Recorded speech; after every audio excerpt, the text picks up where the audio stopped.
बिस्मिल्लाहिर्रहमानिर्रहीम। Dear students, अस्सलाम वालेकुम। डियर स्टूडेंट्स, आज हम यूनिट नंबर 5 स्टार्ट कर रहे हैं।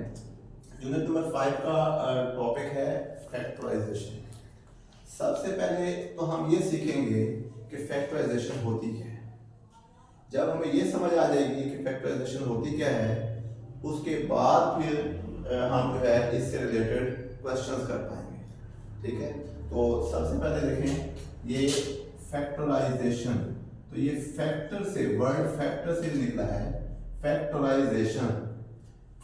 अब फैक्टराइजेशन हमने किसकी करनी है? हमने किसी पॉलिनोमियल की करनी है। जैसे हम एक पॉलिनोमियल सपोज कर लेते हैं, उसका नाम हम रख लेते हैं p ऑफ x। कोई एक पॉलिनोमियल जिसका नाम हम रख लेते हैं p ऑफ x। अब वो पॉलिनोमियल क्वाड्रेटिक भी हो सकता है, वो क्यूबिक भी हो सकता है, वो लीनियर भी हो सकता है, लेकिन उसका नाम हमने रखा हुआ p ऑफ x।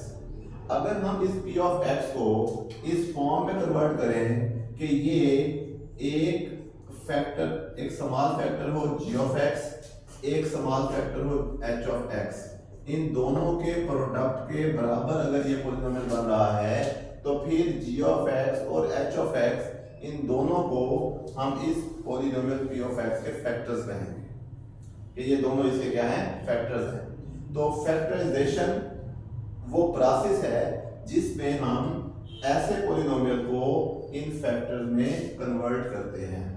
आपकी टेक्स्ट बुक के अंदर ये डेफिनेशन लिखी हुई है, आप देखें पेज नंबर 98 पर। अगर आप लोग देखें तो यहाँ पर लिखा हुआ है फैक्टराइजेशन की हेडिंग दी हुई है यहाँ पर, और लिखा हुआ है if a polynomial p of x। Textbook पर देख रहे हैं आप सब लोग जी। If a polynomial p of x can be expressed as p of x equal to g of x multiply h of x, then each of the polynomial g of x and h of x is called a factor of p of x।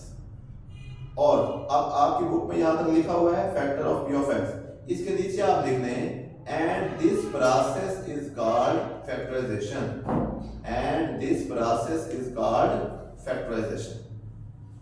अब ये factorisation बिल्कुल ऐसे ही है। Factor का मतलब होता है the essential part of something, किसी चीज के इंपॉर्टेंट पार्ट जिसके बगैर वो चीज मुकम्मल ना हो सकती हो, वो उसका फैक्टर कहलाता है। जैसे कि अगर मैं आपको एक एग्जांपल दूं कि ये मेरे पास एक व्हाइट बोर्ड का मार्कर है। अब ये मार्कर जो है उसके अंदर ये कैप भी है, उसका ये वाला पोर्शन भी है, उसकी ये बॉडी भी है, उसके अंदर जो फोम है जिसमें हमने इंक फिल की हुई है वो भी है, और ये जो निब है ये भी है। ये सब चीजें मिलती हैं तो एक बोर्ड मार्कर जो है वो हमारे लिए फंक्शनल एक बोर्ड मार्कर होता है, जिसे हम कह सकते हैं ये कारआमद है हमारे लिए।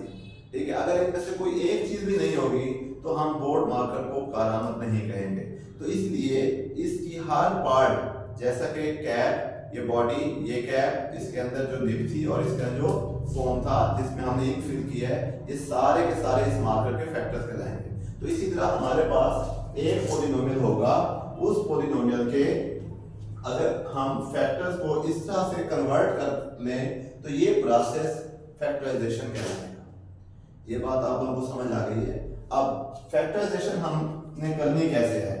हमारे पास डिफरेंट एक्सरसाइज है, डिफरेंट मेथड्स हैं। हम सबसे पहले एक्सरसाइज 5.1 को फोकस करते हैं। एक्सरसाइज 5.1 में टोटल आपको 5 क्वेश्चन दिए।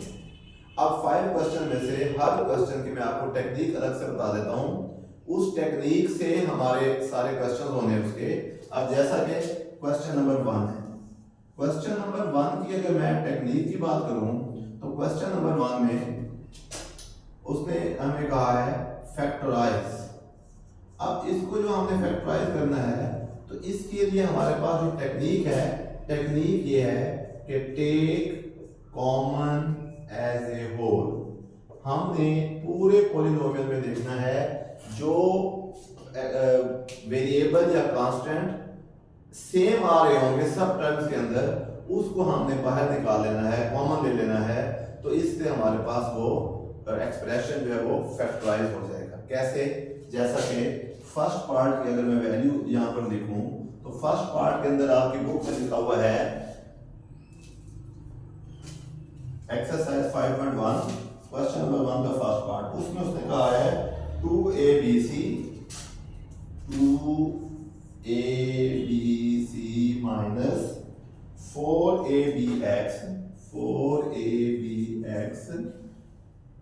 Plus 2abd। अब इसको हमने करना है फैक्टराइज। ये हमारे पास 3 टर्म्स दी हुई हैं और इन 3 टर्म्स को हमने फैक्टराइज करना है इस पूरे एक्सप्रेशन को। तो इसमें मैंने टेक्निक लिखी है टेक कॉमन, और कॉमन भी एज ए होल कॉमन लेना है। एज ए होल का मतलब है कि आपने इसके अंदर टोटल 1 2 एंड 3 ये 3 टर्म दी गई हैं। इन तीनों टर्म में देखना है कौन सा नंबर सेम आ रहा है या सेम टेबल पर जो है वो डिविजिबल है। अब देखें यहाँ पर, यहाँ 2 दिया हुआ है, यहाँ पर भी 2 दिया हुआ है, लेकिन यहाँ 2 नहीं है, यहाँ पर 4 दिया हुआ है। हम यहाँ देखेंगे क्या ये 4 2 के टेबल पर डिविजिबल है। यस, 2 2 4 हो जाता है, तो हम कहेंगे 2 इसमें भी है, 2 इसमें भी है। कैसे? ये देखिए, इस 4 को मैं कन्वर्ट करके 2 मल्टीप्लाई 2 लिखूं तो 2 इसमें भी आ गया। एक तो अब हमें ये पता चल गया कि हमारी तीनों टर्म्स में 2 आ रहा है, ठीक हो गया। उसके बाद और ए है वो यहाँ इस टर्म में है, ए इस टर्म में भी है, ए इस टर्म में भी है, तीनों में ए भी है पड़ा। फिर अगली वैल्यू है बी देखते हैं, बी यहाँ भी है, बी इधर भी है, बी इधर भी है। तो ये 2ab तीनों टर्म्स के अंदर सेम है। तो हम यहाँ क्या करेंगे, हम इस 2ab को कॉमन ले लेंगे और बाकी देखेंगे 2 भी यहाँ आ गया है, a भी यहाँ आ गया है, b भी आ गया है, तो c यहाँ नहीं था तो हमने यहाँ पर c लिख दिया। उसके बाद माइनस का साइन है, फिर ये 4 था, ये 2 है। 2 के टेबल में 4 कहाँ आता है, 2 2 4, तो हम वो 2 यहाँ लिख देंगे। a हमारे पास कॉमन आया हुआ है, b भी कॉमन आया हुआ है, इधर बात क्या बचता है x, हम x लिख देंगे। उसके बाद यहाँ पर प्लस का साइन लगाएंगे, फिर देखेंगे 2 वो कॉमन में आया हुआ है, a भी कॉमन में आया हुआ है, b भी कॉमन है, बच क्या गया d, तो हमने यहाँ पर d लिख देना है। एक स्टेप में बच्चों हमारा ये क्वेश्चन हो गया। होपफुली आपको ये समझ भी आ गया, ठीक है। अब इसका हम सेकंड पार्ट अगर करें, सेकंड पार्ट, इसके सेकंड पार्ट की वैल्यू लिखते हैं 9xy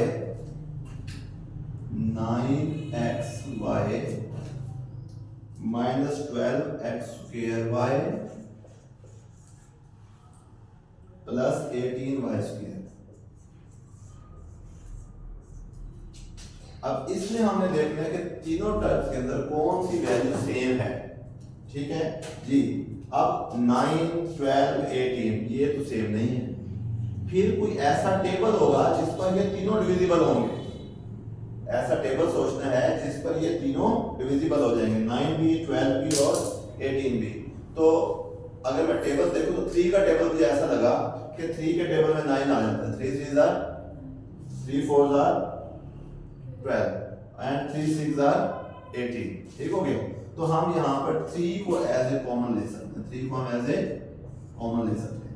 उसके बाद x, यहाँ पर x है, इधर x स्क्वायर है, इधर x है नहीं है। किसी एक टर्म में भी अगर वो वैल्यू नहीं है तो हम उसको कॉमन नहीं लेंगे। उसके बाद है y, इधर y है, यहाँ भी y है, यहाँ y स्क्वायर में भी y है, y की पावर 2 है, तो y है, तो y सब में है, तो इसका मतलब है 3 भी कॉमन आ जाएगा, y भी कॉमन आ जाएगा, लेकिन x कॉमन नहीं आ सकता क्योंकि x थर्ड टर्म के अंदर मौजूद नहीं है।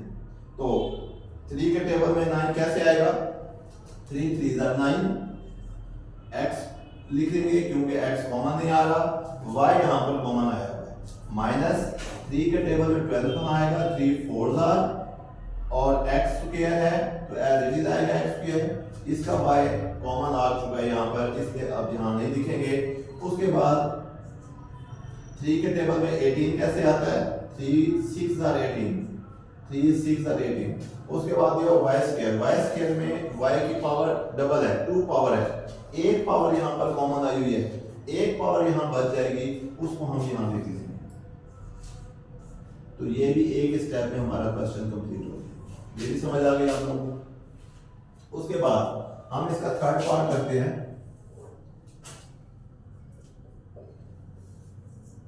थर्ड पार्ट में हमारे पास वैल्यू गिवन है -3x² -3x² -3x plus 9xy²।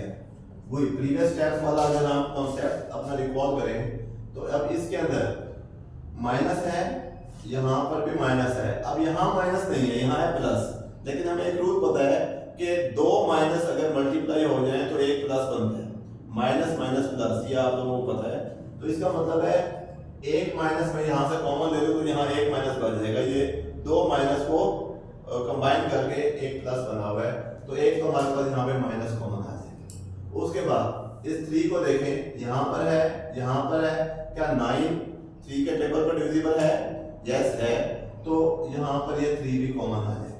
अब आ जाए x पे, यहाँ x स्क्वायर है, यहाँ पर x की एक पावर है, यहाँ पर भी x की एक पावर है, तो ये x की सिंगल पावर सब में सेम हो सकती है, तो इसलिए इसे हम यहाँ पर कॉमन दे देंगे। उसके बाद आ जाए y पर, y यहाँ पर भी है, y यहाँ पर भी है, लेकिन y यहाँ नहीं है, तो इसलिए हम इस y को कॉमन नहीं दे सकते। तो हम यहाँ पर क्या लिखेंगे, यहाँ पे -3x कॉमन आ गया है, तो बाकी हमारे पास एक x बचा है यहाँ पर और एक y बचा है। जब माइनस बाहर कॉमन आ जाता है तो फिर आगे वाले सारे साइन क्या होते हैं, चेंज होते हैं। तो ये माइनस इस माइनस को प्लस बना देगा, तो यहाँ पर प्लस आएगा। इसका 3 था वो भी कॉमन है, x था वो भी कॉमन है। अब हम 3x को किससे मल्टीप्लाई करेंगे, 3x वापस आए तो हमारे पास एक नंबर है 1 ऐसा नंबर है जो किसी भी नंबर से मल्टीप्लाई होता है तो वापस वही नंबर आता है। तो 3x 1 3x हो जाएगा, 3x 1 3x। उसके बाद ये वाला प्लस चेंज हो जाएगा माइनस में, और उसके बाद 3 के टेबल में 9 कब आएगा, 3 3 9। x इसमें एक दफा था वो कॉमन आया हुआ है, y 2 दफा था वो एज इट इज आ जाएगा, क्योंकि y में से कुछ भी कॉमन दिया था। ये भी हमारा आंसर, ये भी समझ आ गया आपको। उसके बाद है फोर्थ पार्ट, इसका फोर्थ पार्ट में है जी 5ab² c³ -10a² b³ c -20a³ c²। अब इसमें देखें, हमने देखना है तीनों में जो होगी वैल्यू वो लिखेंगे। अब यहाँ पर 5 है, यहाँ 10 है, यहाँ 20 है। क्या ये तीनों वैल्यूज सेम टेबल पर डिविजिबल हैं? 5 के टेबल पर 5 1 5, 5 2 10, 5 4 20, तो हम 5 को यहाँ कॉमन ले सकते हैं। उसके बाद बात आती है a की। a को देखें, यहाँ पर है a, इधर a स्क्वायर है, यहाँ a क्यूब है, तो a की सिंगल पावर में है वो कॉमन आ सकती है, तो यहाँ पर हम a को कॉमन ले लेंगे। उसके बाद है b की यहाँ पावर 2 है, यहाँ b की पावर 3 है, यहाँ b की पावर 1 है, तो मिनिमम पावर 1 वो सब के अंदर सेम हो सकती है, तो b भी हम यहाँ पे कॉमन ले लेंगे। अब c को देखें, यहाँ c की पावर 3 है, यहाँ पर c की पावर 1 है, यहाँ c की पावर 2 है, c की सिंगल पावर सब में कॉमन हो सकती है, तो c भी हम यहाँ पे कॉमन ले लेंगे। अब हम देखेंगे रिमेनिंग कैपेसिटी, ये 5 कॉमन आ गया है, ये a कॉमन आ गया है, b की पावर 2 में से एक भी कॉमन आ गया तो एक भी यहाँ बच जाएगा, c की पावर 3 में से एक c यहाँ पर कॉमन आ गया है, c की पावर 2 यहाँ बच जाएगा, माइनस का साइन आएगा। 5 के टेबल में 10 कब आएगा, 5 2 10 होगा, a की पावर 2 थी यहाँ पर, उसमें से एक हमारे पास कॉमन आई है, एक पावर यहाँ बच जाएगी, b की 2 पावर बचेगी और c हमारे पास बचेगा ही नहीं क्योंकि c की सिंगल पावर थी। अब यहाँ पर आए तो माइनस का साइन लगेगा, फिर 5 के टेबल में 20 कहाँ आता था, 5 4 20। उसके बाद a की सिंगल पावर वो है कॉमन है, इधर पावर 3 है तो 2 पावर बचेगी क्योंकि 1 पावर उधर कॉमन आ जाएगी। उसके बाद b की सिंगल पावर है वो कॉमन है, वो यहाँ नहीं लिखेंगे। c की पावर 2 में से एक c कॉमन है तो एक c यहाँ लिखेंगे, तो ये हमारा आंसर हो जाएगा। तो ये पार्ट भी आपको समझ आ गया। उसके बाद डियर स्टूडेंट्स, फिफ्थ पार्ट है हमारे पास। फिफ्थ पार्ट को आपने अंडरस्टैंड करना है। फिफ्थ पार्ट है हमारे पास 3x³ into x cube Y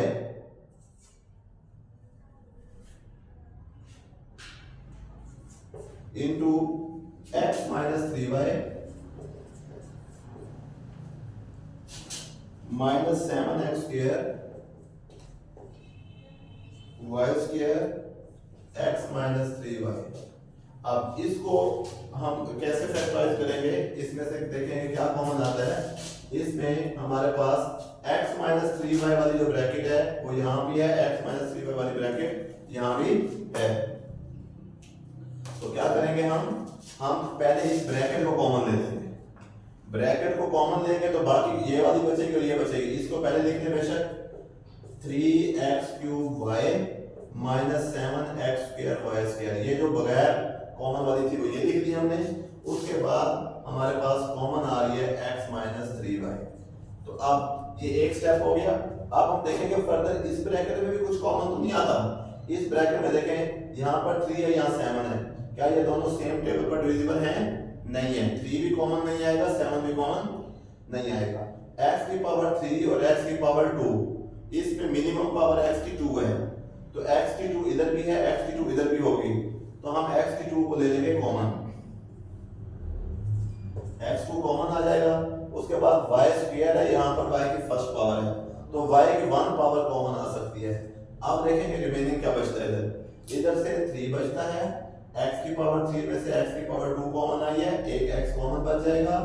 उसके बाद y की सिंगल पावर थी वो कॉमन आ गया, y नहीं लिखेंगे। उसके बाद माइनस का साइन लगाएंगे, 7 कॉमन नहीं आता था, 7 लिख दिया। x स्क्वायर पावर 2 थी वो पूरी की पूरी यहाँ कॉमन आ चुकी है, इसे दोबारा नहीं लिखेंगे। y की पावर 2 थी जिसमें से एक पावर कॉमन आ गई, एक पावर बच गई है, वो हम यहाँ लिख देंगे। और ये x माइनस 3y ऐसे लिखेंगे। ये हमारी इसकी फैक्टराइजेशन होती है। होपफुली ये क्वेश्चन भी आपको समझ आ गया होगा, ठीक है। उसके बाद हम करते हैं फर्स्ट इसका पार्ट नंबर 6। इसका पार्ट नंबर 6 अगर हम देखें तो पार्ट नंबर 6 हमारे पास है 2xy cube 2xy cube into x square plus 5 plus 8xy square into x square plus 5। अब जी इसको भी प्रीवियस पार्ट की तरह अगर हम देखें, इसमें से x स्क्वायर प्लस 5 यहाँ भी है, x स्क्वायर प्लस 5 यहाँ भी है। तो ये दोनों में कॉमन आ रहा है, इसको हम अलग बाहर निकाल देंगे। तो बाकी इधर क्या बचेगा, इधर जो बचेगा पहले वो देख लेते हैं। इधर बचेगा हमारे पास 2xy क्यूब प्लस ये 8xy स्क्वायर। ये दोनों सेम थे, इनको एक दफा यहाँ पर एज ए कॉमन लिखना है हमने, ये लिख लिया। अब हम देखेंगे इसमें दोबारा क्या कॉमन आता है। क्या 2 और 8 सेम टेबल पर डिविजिबल हैं? तो फिर हम 2 को भी कॉमन ले लेंगे और x की पावर 1 x की पावर 1 इन दोनों में है, ये भी कॉमन आ जाएगी। y की पावर 3 y की पावर 2, मिनिमम पावर इसमें y की 2 है तो वो y की पावर 2 हम यहाँ पे कॉमन ले लेंगे। तो हमारे पास यहाँ मजीद क्या बचेगा, 2 कॉमन आ चुका है, x कॉमन आ चुका है, y की पावर 3 में से y की पावर 2 कॉमन आई है, एक y हमारे पास यहाँ बच गया। जब हम इधर देखते हैं तो फिर 2 के टेबल में 8 कहाँ आता है, 2 4 का 8 होता है। y की पावर x की पावर 1 है वो कॉमन आ चुकी है, y की पावर y स्क्वायर है वो भी कॉमन आ चुका है, तो हम वो नहीं लिखेंगे। तो हमारे पास ये क्वेश्चन सॉल्व हो गया 6 पार्ट। तो होपफुली आपको ये क्वेश्चन नंबर 1 के सब पार्ट्स समझ आ गए होंगे, ठीक है। तो अपना बहुत सारा ख्याल रखिएगा। नेक्स्ट वीडियो में हम मिलते हैं नेक्स्ट क्वेश्चन के साथ।